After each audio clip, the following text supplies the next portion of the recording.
So guys, I'm an expert at being lost. And so with this exercise, I'm just trying to structure that process of getting lost and finding myself. And I did it by using inspiration from the book Good to Great, written by Jim Collins. He has the hedgehog concept. Well, I've got the Collins circle. It's super basic, and in about 30 minutes, you can uncover really where your skills should be focused on and where your skills lie. And it's actually really enjoyable, mostly because we all love talking about ourselves, right?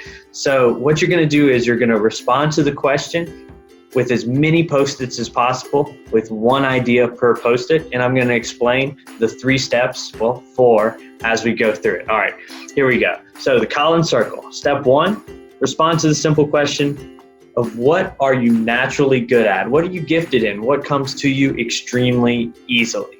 Like in my case, cooking.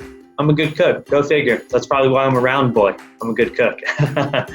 Number 2, what do people tell you you rock at? What do people come up to you and tell you that you have done or are doing incredibly, right?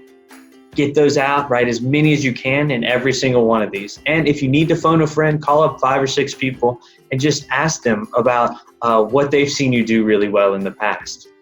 Very easy. And the last one is what's motivating to you or what's exciting for you to do? What gives you energy? What's that thing that you wake up and are looking forward to? Write all those down.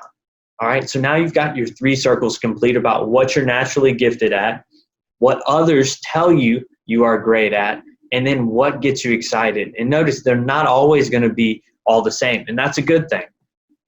Because in the next exercise, we're going to review those 3 circles and pull over those Post-its that actually overlap. So we want to get the Post-its that are common between all 3 little circles in one way or another, and we want to group those ideas together, especially if they're exactly the same or incredibly similar. We're going to leave a lot of Post-its behind, but we want to find that common core.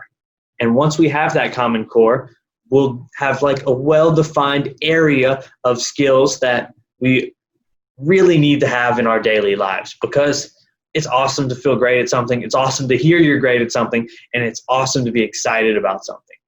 But maybe they don't fit into your current job right now.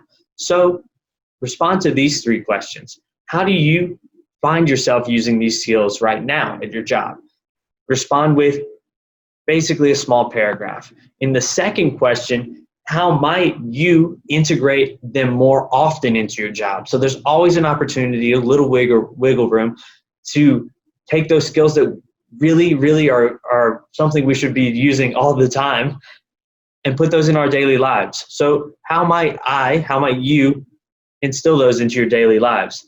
And third, well, maybe outside of work, there's better opportunity. So is there a place you can volunteer? What opportunities are there outside of work to use these skills and just get excited about it?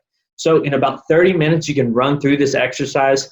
It does provide a lot of clarity. It's extremely simple, almost to the point of being silly. But I use it whenever I feel a little lost, a little low on confidence, or in need of some perspective. And it's great to get this all on paper so that whatever you may be doing, you can get the most for yourself out of it and really appreciate and live each day like, well, it's a good time. Giggle along the way. So this is life lesson, life design exercise number 1. If you want the link to this Miro, just comment below. If not, use paper and pencil and write them out. There's no problem with that. The importance is writing these down and going through the steps. Find your common core, go through the Collins circle, make your job a little bit better. Ciao, bacalao. That means goodbye in Spanish.